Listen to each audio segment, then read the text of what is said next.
Hello viewers, welcome to Samiks Adorable Cooks.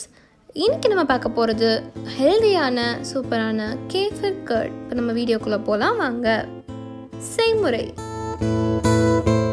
So இந்த kefir curd செய்கிறதுக்கு first நான் வந்துட்டு கேஃபிர் பவுடர் வாங்கி வச்சுருக்கேன். இது வந்து கேஃபிர் கிரெயின்ஸாகவும் கிடைக்குங்க. இது வந்து நான் அமேசானில் தான் வாங்கினேன். அதுக்கான லிங்க்கை வந்து உங்களுக்கு டிஸ்கிரிப்ஷனில் கொடுக்குறேன். இது ஓப்பன் பண்ணிங்கன்னா அதுக்குள்ளே சாஷே இருக்குங்க. இந்த சாஷே தான் இருக்க பாருங்கள். இதுதான் நம்ம யூஸ் பண்ண போகிற கேஃபிர் பவுடர். இந்த கேஃபிர் கர்ட் செய்யும் போது நம்ம தயிர் ஊற்றுறோம் பேசிக்கலி. ஸோ அதுக்கு வந்துட்டு நம்ம மெட்டல் ஸ்பூனோ இல்லை மெட்டல் பவுல் எதுவுமே யூஸ் பண்ணக்கூடாது. பிளாஸ்டிக், உடன் அந்த மாதிரி ஏதாவது யூஸ் பண்ணிக்கோங்க. இப்போ வந்து ஒரு சாஷே கேஃபிர் பவுடரை இப்போ வந்து நான் ஒரு பவுலில் போட்டுக்கிறேன். இப்போ இது கூடவே நம்ம பால் ஊற்றணும். 1 லிட்டர் பால் சேர்த்துக்கோங்க. இது ரெண்டுத்தையும் நல்லா மிக்ஸ் பண்ணிடலாம். அவ்வளோதாங்க. ரொம்ப சிம்பிள், ஆனால் ரொம்பவே ஹெல்தி. நீங்கள் செய்கிறதுக்கு ஒரு வேளை கேஃபிர் கிரெயின்ஸ் யூஸ் பண்ணிங்கன்னா நீங்கள் வடிகட்டணுங்க. நீங்கள் தயிர் ரெடியானதுக்கப்புறமா அதை வடிகட்டிட்டு அதுக்கப்புறம் யூஸ் பண்ணலாம். கேஃபிர் கிரெயின்ஸை அந்த கிரெயின்ஸே நீங்கள் மறுபடியும் ரீயூஸ் கூட பண்ணலாம். நான் இன்றைக்கி வந்து பவுடர் தான் யூஸ் பண்ணுறேன். ஸோ நான் எனக்கு வந்து வடிகட்டலை. நல்லா மிக்ஸ் பண்ணி வச்சுங்க. இதை வந்து ஒரு துணி வச்சு மூடிட்டு ரப்பர் பேண்ட் போட்டு நான் வச்சிடுறேன். இப்போ இதை வந்துட்டு நம்ம 24 ஹவர்ஸ்க்கு டிஸ்டர்ப் பண்ணாமல் உரமாக வச்சிடலாம். 24 ஹவர்ஸ் கழிச்சு பார்க்கலாம்.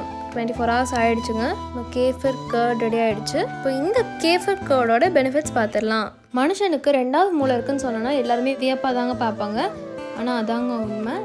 நம்ம உடலில் வயிறு, சிறுகுடல், பெருகுடல் எல்லாம் சேர்ந்த இடத்து தான் நம்ம வந்து கட்டுன்னு சொல்லுவோம். இந்த பகுதிக்கு மூளையோட கட்டளை இல்லாமல் தனிச்சு இயங்கும் ஆற்றல் இருக்குன்னு விஞ்ஞானிகள் இப்போ கண்டுபிடிச்சிருக்காங்க.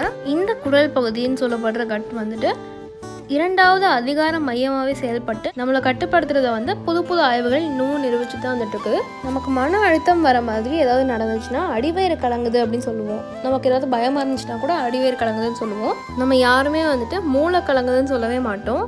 அது ஏன்னா மன அழுத்தம் வந்து அடிவயத்தில் உள்ள குடல் பகுதி, அதாவது கட்டை தான் முதல்ல பாதிக்குது. நம்ம குடல் பகுதியில் கிட்டத்தட்ட 100 மில்லியன் நியூரான்ஸ் இருக்குங்க. மூளையோட கட்டுப்பாடு இல்லாமல் தனிச்சே இயங்குற இதோட ரியாக்ஷன் தாங்க அந்த கலக்கம். ஸோ நம்ம குடலுக்கும் மூளைக்கும் என்ன தொடர்பு இருக்குது? உணவு பாதை முழுக்கவே 2ஆம் மூளையான இந்த குடல் பகுதியில் கட்டுப்பாட்டில் தான் இருக்குது. ஸோ அதனால உணவுக்கும் நம்மளோட உணர்வுகளுக்கும் நெருங்கிய தொடர்பு இருக்குங்க. 30 விதமான நியூரோ டிரான்ஸ்மிட்டர்களை வந்து நம்ம குடல் பகுதியை நம்ம மூளைக்கு அனுப்புதாங்க. அதாவது சோகம், மன அழுத்தம், நினைவு ஆற்றல், கற்றல், முடிவு எடுத்தல், இது எல்லாமே வந்துட்டு குடல் பகுதி நம்ம மூளைக்கு அனுப்பும் சிக்னலை பொறுத்து தான் மூளை எடுக்கும் முடிவு தான். நிறைய மன அழுத்தம் இருக்கிறவங்க, அதுக்கப்புறம் ஆட்டிசம்னால பாதிக்கப்பட்டவங்களை கூட குடல் பகுதியை கட்டுப்படுத்தி வைக்கிறது மூலமாக கட்டுக்குள்ள வச்சிருக்கலான்னு விஞ்ஞானிகள் இப்போ கண்டுபிடிச்சிருக்காங்க. சரி, இந்த 2ஆம் மூளையை எப்படி கட்டுப்படுத்துறது? அதுக்கு தாங்க இருக்குது கட் பாக்டீரியாஸ். குடல் பகுதியில் உள்ள இந்த கட் பாக்டீரியாஸ் வந்து நம்ம உடலில் இருக்கிற செல்கள் எண்ணிக்கையை விட ரொம்ப அதிகங்க. அதில் வந்து 85% நல்லதாகவும் 15% கெட்டதாகவும் இருக்கும். இந்த நல்ல பாக்டீரியாவை தான் நம்ம ப்ரோபயோட்டிக் பாக்டீரியாஸ்ன்னு சொல்கிறோம். நம்ம பெருகுடலில் இருக்கிற இந்த பாக்டீரியாஸ் தான் நமக்கு வந்துட்டு நம்ம பாடியை ஹெல்த்தியாக வைக்கிறதுக்கு ரொம்பவே இம்பார்ட்டண்ட்டான ரோல் ப்ளே பண்ணுது. நம்ம சாப்பிட்ட சாப்பாடு வந்து டைஜஸ்ட் ஆகிறதுக்கு இது ஹெல்ப் பண்ணுது. எக்ஸாம்பிளுக்கு வந்து நார்ச்சத்து நிரம்பிய காய்கறிகள், பழங்கள், கோதுமை, கைக்குத்தல் அரிசி, அந்த மாதிரி சாப்பாட்டில் வந்துட்டு அதில் இருக்கிற விட்டமின், மினரல், புரோட்டீன் இதெல்லாம் வந்துட்டு சிறுகுடலில் செரிமானம் ஆகுதுங்க. செரிமானம் ஆகாத அந்த உணவோட பகுதிகள் வந்து நம்மளோட பெருங்குடலுக்கு போகுது.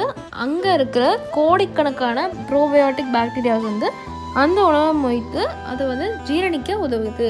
நமக்கு ஏன் இந்த ப்ரோபயோட்டிக் பாக்டீரியா வேணும்? இந்த ப்ரோபயோட்டிக் பாக்டீரியா இல்லைன்னா நார்ச்சத்து நிரம்பிய உணவை வந்து நம்ம உடலால் சரியாக ஜீரணம் செய்யவே முடியாது. அதில் இருக்கிற மூல சத்துக்கள் நிறைய வந்து நமக்கு கிடைக்காது. நம்ம சாப்பிட்ற சாப்பாடு எதுவுமே டைஜஸ்ட் ஆகாமல் செரிமான கோளாறுகள், புளிச்ச ஏப்பம், இன்னும் காரணம் தெரியாத வயிறு வலி கூட நிறைய வியாதிகளும் அதிகரிக்கும். ஸோ எப்படி கிடைக்குது இந்த ப்ரோபயோட்டிக் பாக்டீரியாக்கள்? முதலாக தாய்ப்பால் உண்ணும் குழந்தைக்கு வந்து தாய்ப்பால்ல இருந்தே இந்த நலமளிக்கும் இந்த ப்ரோபயோட்டிக் பாக்டீரியா வந்து கிடைக்குதுங்க. அதுக்கப்புறம் ப்ரோபயோட்டிக் பாக்டீரியாஸ் வந்து அதோட எண்ணிக்கை அதிகரிக்கிறதுக்காக சில உணவுகளை வந்து நம்ம சேர்க்கணும். ஃபர்மெண்ட் அப்படின்னு சொல்லப்படுற நிறைய புளிக்க வைத்த உணவுகளில் வந்துட்டு இந்த ப்ரோபயோட்டிக் பாக்டீரியா இருக்குங்க. தயிரை வந்து நம்ம வீட்டிலேயே ஊற வைக்கிறனால அதுலேயும் ப்ரோபயோட்டிக் பாக்டீரியா இருக்குங்க. ஆனால் வந்துட்டு சாதாரண தயிரில் போதுமான அளவு ப்ரோபயோட்டிக் பாக்டீரியா இருக்கிறது இல்லை. அதனால தான் வந்து கேஃபிர் தயிர்னு சொல்லப்படுற ஒரு விசேஷமான ப்ரோபயோட்டிக் தயிர் ஒன்று மேலை நாட்டில் வந்துட்டு பாரம்பரிய உணவாக சேர்த்து வராங்க. தாய்ப்பால் கிடைக்காத பிள்ளைகள், காய்ச்சலுக்கு ஆன்டிபயோட்டிக்ஸ் மருந்து எடுக்கிற பேஷண்ட்ஸ், வயிற்று கோளாறு, செரிமான கோளாறு இருக்கிறவங்க இதை எடுத்தால் ரொம்பவே நல்லது. காய்ச்சல் வந்துச்சுன்னா நம்ம யூஸ்வலாக வந்துட்டு ஆன்டிபயோட்டிக்ஸ் எடுக்கிறோம்.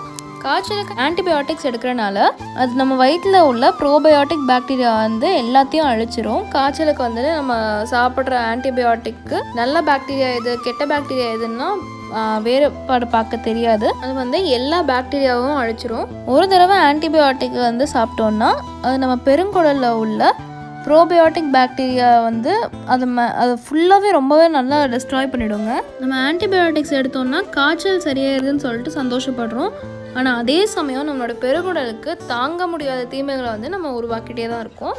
அதே மாதிரி பெண்கள் உட்கொள்கிற கர்ப்பத்தடை மாத்திரைக்கும் வந்துட்டு ப்ரோபயோட்டிக் பாக்டீரியாவை அழிக்கும் சக்தி வாய்ந்தது. நம்ம உடம்புல இருக்கிற ப்ரோபயோட்டிக் பாக்டீரியா வந்து பாதிக்கப்பட்டுச்சுன்னா நம்ம உடம்புல வந்துட்டு பல வகையான அலர்ஜி வந்துட்டு உருவாகும். ஜீரண சக்தி குறைந்து அடிக்கடி வயிற்றுப்போக்கு, சிறுநீர் பாதையில் நோய் தொற்று, இரிட்டபிள் பவுல் சிண்ட்ரோம் சொல்லப்படுற IBS அப்படின்னு சொல்கிற வியாதி, இன்னும் நிறைய காரணம் சொல்ல முடியாத அளவுக்கு வயிற்றுலாம் கூட வரும். இதனால நீங்கள் வந்துட்டு ஆன்டிபயோட்டிக்கே சாப்பிடக்கூடாதுன்னு நான் சொல்ல வரல.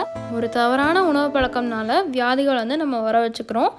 இதனால் ரொம்ப மோசமான பாக்டீரியாக்கள் வந்து உடலில் சேரும். அதனால் அப்படி சேர்ந்த கெட்ட பாக்டீரியா அழிக்கும் போது நம்ம உடம்புல இருக்கிற இந்த மாதிரி நல்ல பாக்டீரியாவும் சேர்ந்து தாங்க அழியுது. ஸோ தவறான உணவுனால் வர வியாதியை போக்க ஆன்டிபயோட்டிக் விளைவால் வரும் வியாதியை போக்க இன்னொரு மருந்துன்னு மீள முடியாத சூழலில் வந்து நம்ம சிக்கிடுறோம். கடைசியில் மாத்திரைகளை நம்பி மட்டுமே உயிர் வாழ வேண்டிய நிர்பந்தம் நமக்கு இருக்குது.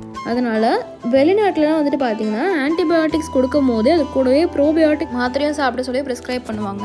ஆனால் மாத்திரை வடிவில் இருக்கிற ப்ரோபயோட்டிக்ஸ் எடுக்கிறது வந்து நிறைய பலன் வந்து தராது. இயற்கையான முறையிலே வந்துட்டு நம்ம சாப்பிட்ற சாப்பாட்டுனாலேயே ப்ரோபயோட்டிக் பாக்டீரியா தர நிறைய பலன்களை வந்துட்டு தர முடியும். நம்ம இயற்கை முறையில் எடுத்துக்கிற உணவில் வந்துட்டு நிறைய ப்ரோபயோட்டிக் பாக்டீரியா இருக்குன்னு சொன்னேன். அது என்னென்னா பழைய சோர்லேயும் ஊறுகாலையும் வந்துட்டு ப்ரோபயோட்டிக் பாக்டீரியா நிறைய இருக்குதுன்னு சொன்னாங்க. ஆனால் அதுலேயும் ட்ராபேக்ஸ் இருக்குங்க. என்னென்னா நம்ம சோறு வேக வைக்கிறோம். ஸோ பழைய சோறில் இருக்கிற ப்ரோபயோட்டிக்ஸ் வந்து அவ்வளோ தூரம் எஃபெக்டிவாக இருக்காது. அதே மாதிரி ஊறுகால வந்து நம்ம எண்ணெய் சேர்க்குறோம். ஸோ அதுவும் வந்துட்டு பலன் தராது. எல்லாம் ஓகே. அது என்ன கேஃபிர் தயிர்? ரஷ்யாவில் இருக்கிற உக்ரைன் பகுதியில் வந்துட்டு பூர்வீக உணவாக இந்த கேஃபிர் தயிரை வந்து எடுத்துக்கிறாங்க. இந்த ப்ரோபயோட்டிக் நிரம்பிய தயிர் வந்துட்டு இப்போது வந்து உலகம் ஃபுல்லாக ரொம்ப பாப்புலர் ஆகிட்டு இருக்கு. நம்ம குடலில் இருக்கிற ப்ரோபயோட்டிக் பாக்டீரியா வந்து அதோட எண்ணிக்கையை அதிகரிக்கிறதுக்காக இந்த கேஃபிர் தயிரை வந்து நம்ம சாப்பிட்றோம். நீங்களே இப்போ பார்த்தீங்க எவ்வளோ பெனிஃபிட்ஸ் இருக்குது இந்த ப்ரோபயோட்டிக் பாக்டீரியாலன்னு. ஸோ அது நிறைய இருக்கிற இந்த கேஃபிர் தயிர் வந்து நம்ம உடம்புக்கு ரொம்ப ரொம்ப ஹெல்திங்க. இன்னும் இந்த கேஃபிர் தயிரில் இருக்க பெனிஃபிட்ஸ் சொல்லிகிட்டே போகலாம். அவ்வளோ இருக்குது இதில் பெனிஃபிட்ஸு. ஸோ இவ்வளோ பெனிஃபிட்ஸ் இருக்கிற கேஃபிர் தயிரை நீங்களும் உங்கள் வீட்டில் மறக்காமல் ட்ரை பண்ணி பாருங்கள். கேஃபிர் கர்ட் ரெடி ஆகிடுச்சு. நம்ம 24 hours ஊற ஊற்றணும்ல, ஸோ அதுதான் இது. 24 hours அப்புறமா இது நல்லா நார்மலாக கர்ட் மாதிரி இருக்குது. இது ரொம்பவே ஹெல்தி. கண்டிப்பாக ட்ரை பண்ணி பாருங்கள். ஸோ அவ்வளோதாங்க, நம்ம சூப்பரான ரொம்ப ரொம்ப ஹெல்தியான கேஃபிர் கர்ட் தயார். தேங்க்ஸ் ஃபார் வாட்சிங். இந்த வீடியோக்கு மறக்காமல் லைக் பண்ணுங்கள், ஷேர் பண்ணுங்கள், அப்புறம் கமெண்ட்டும் பண்ணுங்கள். எங்கள் சேனலுக்கு நீங்கள் சப்ஸ்கிரைப் பண்ணலாம், சப்ஸ்கிரைப் பண்ணிடுங்க. அப்படி பக்கத்தில் இருக்க பெல் ஐகான் கிளிக் பண்ணிடுங்க. அப்போ தான் நான் போடுற புது வீடியோஸ் உங்கள் நோட்டிஃபிகேஷனில் வரும். நன்றி.